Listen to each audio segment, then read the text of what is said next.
this is the policy DNA, which is the originally, or currently, it is titled as disposition of Board of Education owned property, Board of Education property. And there was a lengthy discussions about how we manage the currently board-owned sites that are vacant.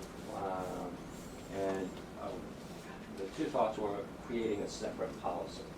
But this policy, the current existing policy DNA, to a certain extent, already covers the disposition of real estate property as well. So the consensus of the work group that was working on this draft policy was, why not combine and modify the policy DNA to include how we manage our current Board of Education owned property.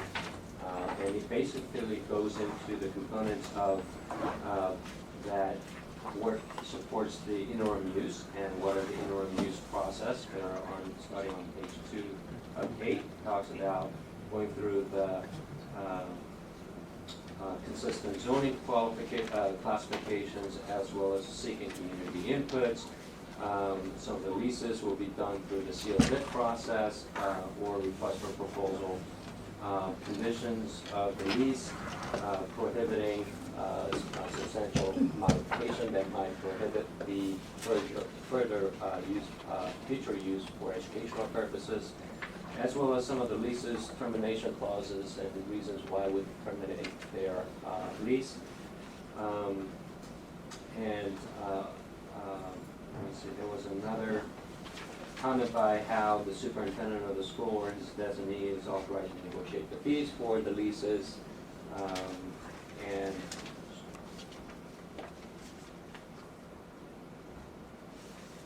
to manage the real property inventory. The page 3 of 8 goes into the governing laws that it's not just up to the Board of Education who can dispose the property. It has to go through the state law that it exists, having the state superintendent of school to approve, and how we need to go through the county council for board approval. So again, this is kind of reiterating some of the state laws as well as the local laws that currently applies, reiterating this policy. And some of the process for disposal of the entire site is specified in page 5 of 8, goes into this page of 6. And then there's existing sections about other than the real property, such as any equipment or furniture or any other property than real property. How superintendent can have those disposed of for sale or trading value up to, and have a report to the board in an amount of $25,000 or more. So that's kind of how we incorporated the policy DNA with the policy that deals with managing the Board of Education property. So I have a question I'm sure, but looking at this at line 51, when the property is needed for an approved capital project in the capital improvement program. But I mean, here, you know, our program runs on 6-year cycles. But I mean, it's been my experience that, you know, within the 2-year segments, things are changing at a very, at a faster pace than when I first came on the board. So I don't know whether, I mean, some reference, because, you know, we may not have an approved project, but, you know, looking at trends of enrollment within a specific service area, like when the, is it Woodward's Road, the site? Woodfield Road. Woodfield, Right. when they, no, when the Gaithersburg people were just, came and gave us public comment, you know. It had a very long-term lease, and their point was, you know, within the next few years, things have changed, you know, so So this, the clause you're talking about, with line 53, is part of the termination clauses for reasons why we would terminate. And even on current leases, all the leases that we currently sign, I think it's a maximum up to like 12 months notifications that will allow us to terminate their contract. So even though our CIP is every 2 years to update because it's biannual CIP, if we see a capital project that is coming down the pipeline within the 6-year plan, that we're gonna need that certain property, well, two things has to happen. One, we have to go through the site selection process before, anyway, to designate a certain property that we're gonna need, and that's gonna be identified in the 6-year. Now, after going through the site selection process is done, the fund still has to be approved for the project within the 6-year CIP for us to terminate the contract. So even we see it, we still got to go through the site selection process and include funding in the 6-year CIP to make sure that site is secured, that is confirmed that is going to happen. So given that, we think it's adequate time, even if it's only 12 months notice to terminate the contract.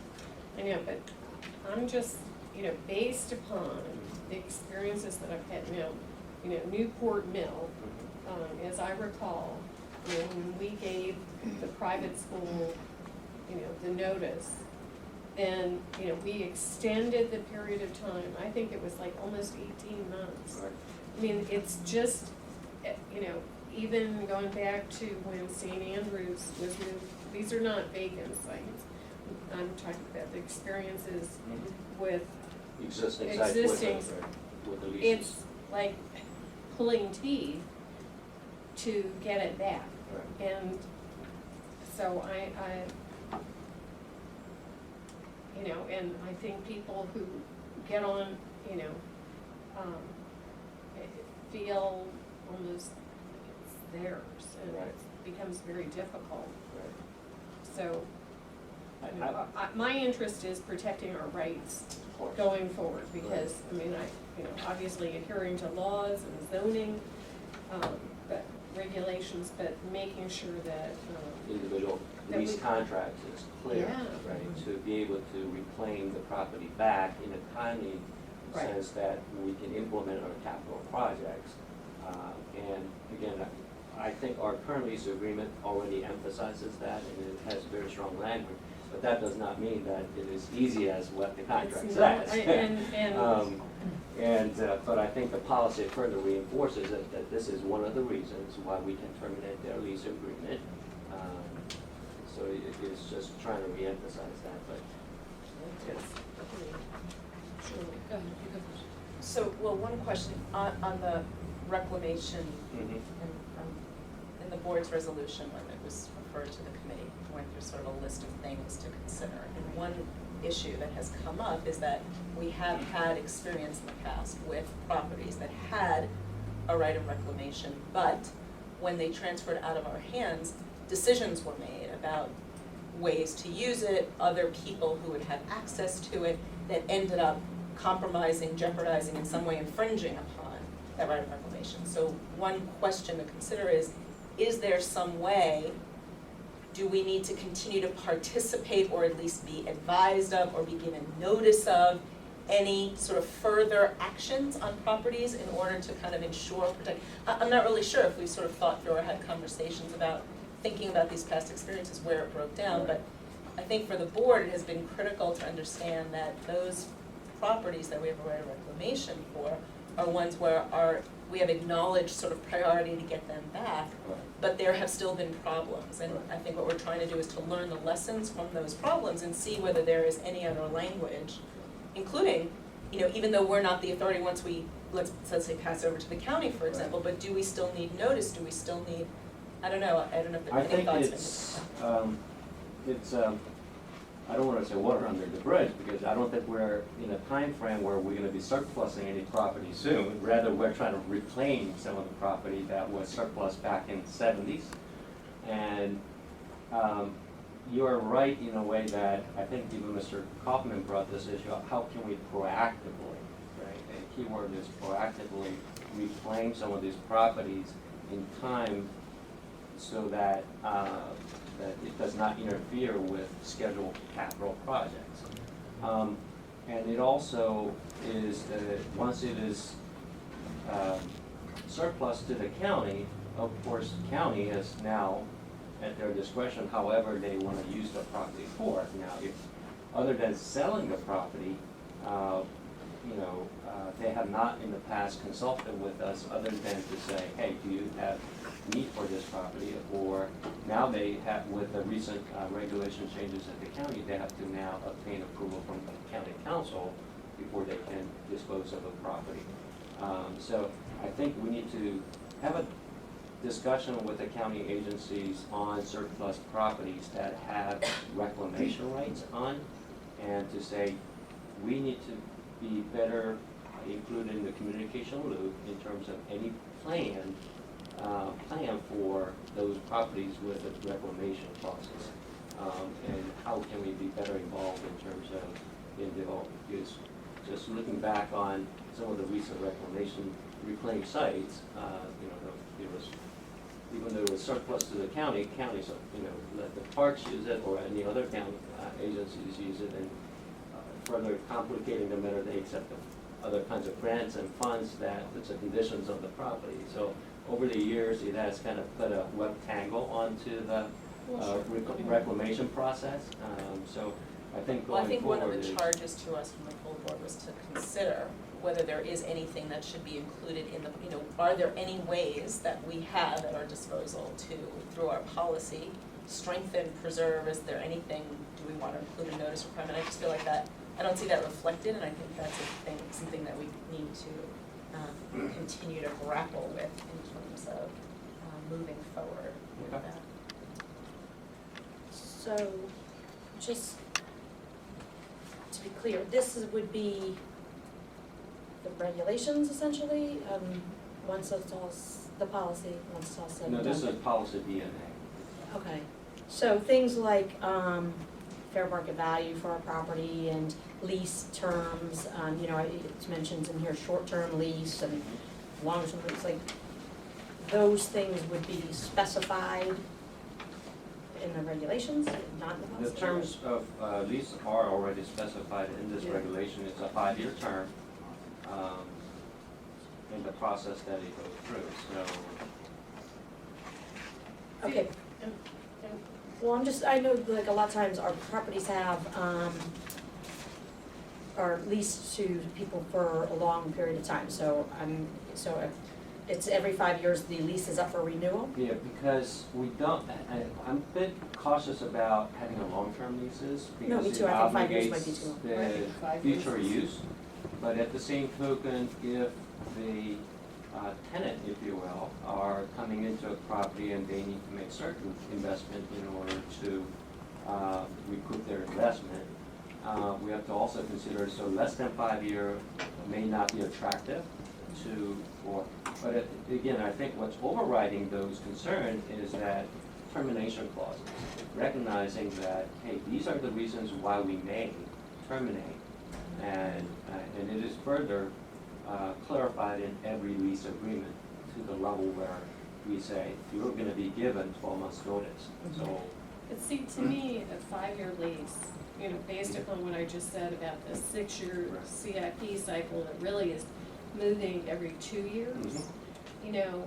I think 5 years is a long period of time. I mean, if then you're giving, another 12 months notice, you're at a 6-year. No, I mean, no. No? No, what I'm saying is that the lease agreement is 5 years.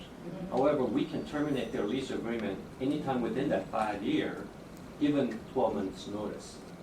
But I think one reason Phil had included the fair market value is, we Do haven't we reassess? gotten, Right, do we Much- reassess fair we market haven't value on a gotten regular very basis? much in, people have pretty much been getting gifts in the amount that we Correct. collected in the leasing, whether it's a building or land. We're not making much on that. And then, I really feel that a 5-year lease is a pretty, Okay. long commitment, given the rapidly changing situation. I mean, I think that when all of this started and properties were surplused and so many leases were put into place, and we were at a very different point with our enrollment. And then also the experience that we've had over the last several years in trying to reclaim everything. I mean, Roscoe Nix, that park was not easy. I mean, it wasn't a struggle like some of them, but it was, none of them have been easy in reclaiming. I think it'll only get tougher. I think it's only as gonna the get demand is tough- gonna grow yeah. and resources is gonna shrink, reclamation process is only gonna get. It's gonna get worse. Well, and the other thing that's missing is, we've just had a conversation with the planning board and then at the board table about, this sort of countywide co-location study that we're doing.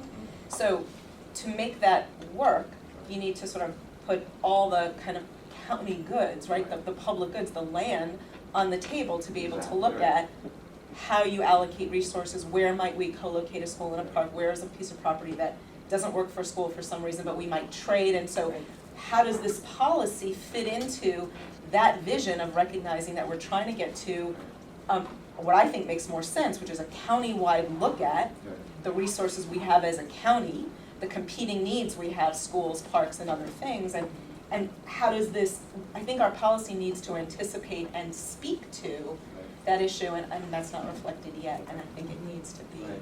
And again, that co-location study is gonna serve in many aspects of the overall county land management, and it will provide an ability to plan the master plan between different agencies to be able to look at future uses of shrinking resources, if you will.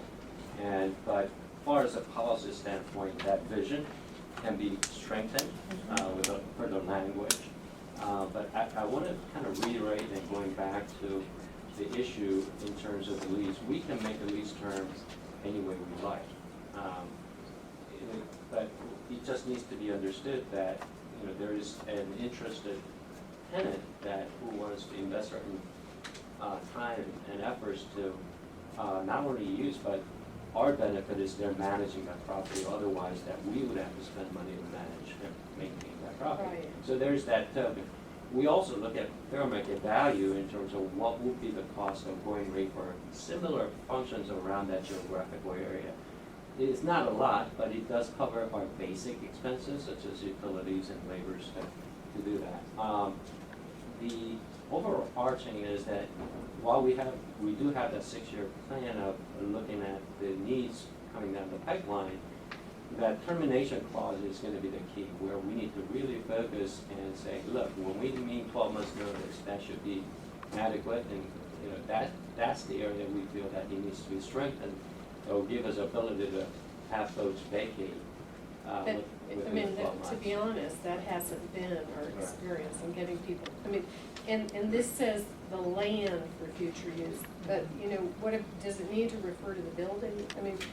Or, The building is already specified in the joint occupancy section of the, I think it is I forgot the policy acronyms, but there's a certain portion that will release out. But there is not only the vacant site, but I'm hoping that this real property is including the sites with the building already developed as well. Yes, it is, because, it just reads right now to me, other than it's talking about real property, which I understand would include where we have buildings, but it reads like we're just talking about land. But, I'm telling you, in the 14 years I've been on the board, it's been a struggle, Right, and that's been, North Bethesda, Newport Mill, every one of them getting people out right, it's been a is, challenge. is a problem. And we can clarify the policies to reference not only just a vacant site, but any sites with improvements that are not shared.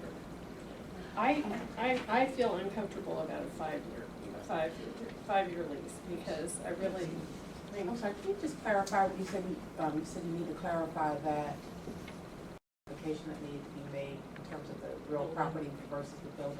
Yeah, Mrs. O'Neill is referencing to this policy being written more towards land that is not developed, just a vacant site. But we have a lot of closed schools that we are not using as a school, but leasing it out to daycare functions or any other functions that is not a Private shared schools. facility. Like, for example, Montrose Road or the Georgetown daycare centers and so forth, where they have the entire site and the building. That needs to be further clarified in the policy, so that this policy is not just referring to the site that is not improved. This policy needs to reference both sites that are vacant site as well as the sites that are improved in the building already. Mine's a little, it just, on line 27, it says the superintendent of schools is authorized to approve and execute short-term leases and land use agreements, blah, blah, blah, blah. But it doesn't mention the board, and I just want to make sure that it's, we take the blame when something goes awry. I wanna make sure that superintendent doesn't have sole authority to do a lease without it going. Board The already- board passed a resolution that delegated to the superintendent the authority to negotiate and execute on behalf of the board short-term leases defined as 5 years or less. That's why this language reflects that resolution. But, But now you're Wouldn't- adding land use agreements. yeah, and what, I mean, that to me Well, sounds like that's it's on the always- assumption that it would only be for 5 years or less. Right. Somebody moves on, they could be there for 20 years. Now, And then those it still long-term wouldn't have leases been- can come to the, continue Well, I to come mean, to the they could board. have been a 5-year renewal. If the lease 5-year agreement term with has the options option, for renewal. renewal options. So if the lease has, options for renewal, then it has to be approved by the board? Yeah, we typically brought all the lease renewal options back to the board. There are things beyond, but again. Can that be it- specified? Sure, we can further I clarify. think Again, that should be in there, that the Absolutely. renewals should be approved by the board. Mm-hmm. So again, it's up to, I mean, that language is just taken because of the existing policies that the board has authorized superintendent for, but It- you're the board, so Well, we you need can to make add, a we need to recommendation. add that it's reported to the board and the renewals are approved. Okay, we can do that. So, I mean, I think one of the challenges, since we're looking at this policy, is to kind of think about prioritization. So, I feel like this is written from a perspective of when we have, for example, an unused piece of land, we have some obligations to try to lease it to make some money so it's not costing something. But I feel like some of the conversation's been, the first thing we need to think about is that land needed by park and planning and we could swap? Is that land that we could go in front of a master plan process and say, we can't build a school on this, but we will give you this in order for you to give us a bigger site in the master plan? Like, I feel like prioritizing our need for land that will accommodate future enrollment has gotta sort of be, I think the board wants to acknowledge in our policy that that's our first priority, is any use that could have to benefit us in terms of our ability to meet our growth needs should be first, and then the responsibility to lease it if it's being unused after that can be governed in different ways, but I don't know that we've sort of captured how you do that priority. And I also don't know how the county council's recent legislation in terms of what has to happen at the county level to property factors into how that conversation happens. But I think both of those things need to be examined. No, I agree with you. I think the policy language can be broadened to have a bigger vision and the goal, and some of the priorities, the steps that he needs to go through before a lease is considered. Well, Right. I mean, even if there was language, looking at the issue of maybe short-term and long-term MCPS needs, I mean, I don't know exactly what, but that's, I mean, it should be, that's a that is our priority, but I think it needs to be stated Okay. that, Short-term and long-term issues. for MCPS. Right. Makes sense.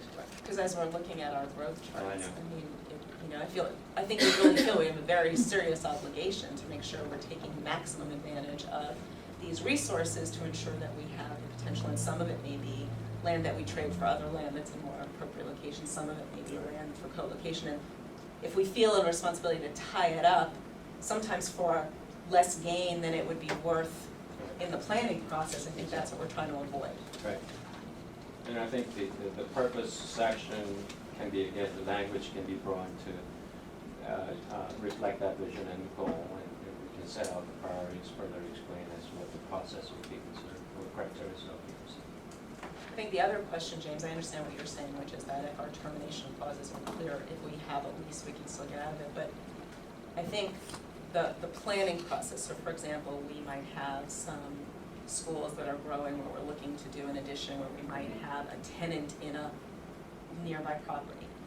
How do we make sure that we're triggering a review of those leases as we're looking at the overall cluster? And it may be that that's sort of happening in your shop, but is there a way that the policy gives you sort of guidance, sets forth the intention that, you know, as part of reviewing cluster growth, we look at all the leases, because as Sunil said, you know, we had the school that came in from the field saying, start terminating that lease now, you know, and I can think of other clusters that are similarly saying, let this daycare provider know now that we're not planning, so that, you know, we wanna be good landlords too, in the sense that if we know that we're not gonna be able to extend beyond this lease agreement, we should let the tenant know as soon as we think we're gonna need it. So we go through CIP process throughout the entire year. Even though it's amendment year off year, we still go through the CIP process because, you know, we gotta track where the growth are. And we gotta see not only the joint occupancy share spaces, but also the new sites that are coming out. So it's our fundamental practice when we look at enrollment and when we talk about every summer in preparing for superintendent's recommendation, that's like number one step, right? Where is the growth, where we need to look at the space utilization issues, where the new school potentially might be needed, then we automatically go through all the vacant, first board-owned sites first, but beyond that, we even look at county-owned sites as well. So whether it's an addition project, whether it's a new school project, we always look at where our resources are and comparing that and try to provision that into the schedule as it is approved, and we try to give much notice as possible, even though this is 12 months notice. If it is 18 months notice or even 24 months notice, they say, hey, start planning, and we give adequate. Yeah, but you know, even when we give it 18 months, I mean, I know for an absolute fact, it's like we're not getting them out. And okay, so the issue of the lease with Comcast, I mean, I assume that must have been a long-term lease on that property? I believe it is 5 years is what I recall. That's our typical standard terms, but I have to go back and check to see how long that term is. And did we do a fair market value? We usually do, yeah. I mean, We usually do. Every 5 years when the lease is renewed? No, it is, before we sign a lease agreement, we look at the market value and what that area or what that amount of land is going for, what purpose. So if it is for cell tower, for example, what is it? If it is for daycare with the building, what is going rent for square footage cost per basis? If it is for any other functions, we look at similar purpose in that similar area to get a fair market value. But just one time, so if that company's there for But it 20 also years. includes how much is escalation different? of whether it's 2.5% or 3% increase Every on year? an annual basis, that's correct, so. but that's not what happened on Brickyard. I mean, it was. Right, that was an agreement, I believe that went on so long It was that just has not been renewing at looked at, 1,300 right? a year. So we have kind of accumulation of different lease agreements, but the leases that I've been reviewing in the last 3 to 5 year period has been somewhat consistent in terms of what we're trying to provide that are And is equivalent. 2%, So is we're- that pretty standard in terms of? We also have to look at the supply and demand. We've been sympathetic to the economic situations of the recent days where a lot of child care services has been suffering to a certain extent, and that they're not getting the businesses. So like we did with the lease of our commercial office buildings, the square footages has been dropping because there is so much more space available than the demands. So we have to look at not only the fair market value is not just looking at one source of what it is. You have to factor kind of multiple things to arrive at fair market value.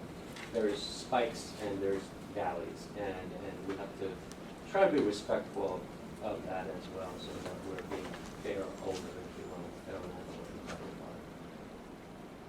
one of the other things, and maybe when the policy comes back, if you wouldn't mind looking at the resolution that came from the board and just addressing which things you think should be in there, which things you think have been addressed in a different way, but, so assuming we've sort of thought through all the other possible uses and then we're gonna lease, we've had conversations about, the state board's language around, using land, even land that we're leasing, within the context of our trust. So I don't know if there's some way to articulate, to incorporate sort of our interest in, even when we get to having a tenant or another provider, are there, and I think this is like it might be in one of our, joint occupancy, or I think we have some language around certain priorities that we have for educational purposes, and maybe those need to be reflected as well. And I think it's clear in their Senate committee's request, and guys looking at a broader picture in terms of how we need to align better on and proactively addressing the future needs as part of the policy. Right. And so we'll take Right. another stab at it. I mean, and that's why I was saying not just the long term, Right. but the, are there short-term uses for MCPS? Right. And so just to clarify, this does, the board does approve the land, the lease and the land use agreements, right? And we'll try to further clarify that as a next revision. Okay, Um, so this will come back to the Yes. committee. Yep. Did anyone have any questions about C2? What does that mean? The superintendent of schools shall require ongoing monitoring reports to maintain the fee schedules, and just for my own understanding. 7 and 8, page 7 and 8, last page.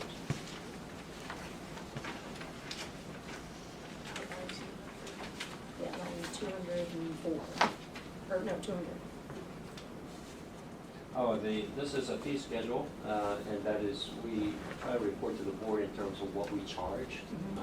And some are flat fees, I think, are like daycare units are calculated at $12.25 a square foot, for example. It's a fee schedule, simple fee schedules that we establish. We try to report that to the board on an annual basis. Oh, That's what it means.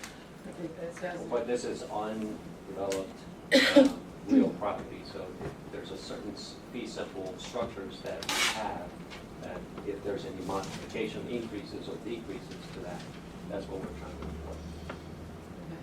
and so that's, Right, but it doesn't say that that information is to be reported to the board, it just says that the superintendent's supposed to yeah, require it. so can we just add it and report it to the board? We can do that.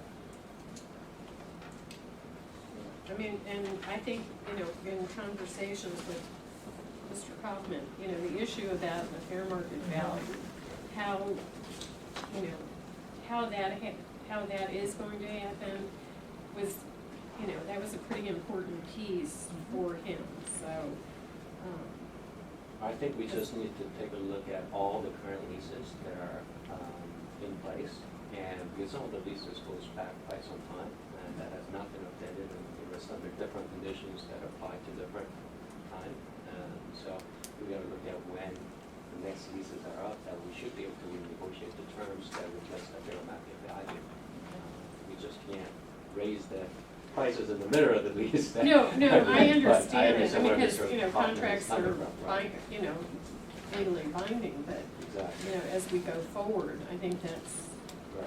Yeah, and then making sure that they're accumulating each year, same way in office space would. Yeah, yeah. all right, so this will come back to us at some point, Yep. as one of our next committee meetings. Will do. Right, Thank you. Thank you. Okay, thanks.